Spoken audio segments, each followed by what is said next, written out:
So in this VistaCreate tutorial video, I am going to be showing you guys how to lock text here on VistaCreate. So the first thing you have to do is open up VistaCreate. Once that is done, add some text to your design. So just go to the top left here, press on text.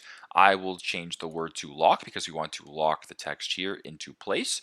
I'll make the text a little bit larger. And once that is done, and you have the text that you want to select to lock, press on the text right here. Go to the top right to where there's these three little dots. And right beside that, there actually is a lock icon. And also, too, there's the garbage can icon, but press on the lock icon right here and simply just press on lock. And there you go. You've now locked the text. So what this basically means that if you were to try to move the text, it's not going to work. You can, edit your designs without moving the text in place. It's fairly straightforward. Now, if you want to unlock it, press on the text right here. Either go to the top left here and press on unlock just like that, or the same thing, go to the top right, press on the unlock button, and now you can move the text around freely. So super straightforward, super simple. This is how to lock text here on VistaCreate. Thanks again for watching, and hope this video helps.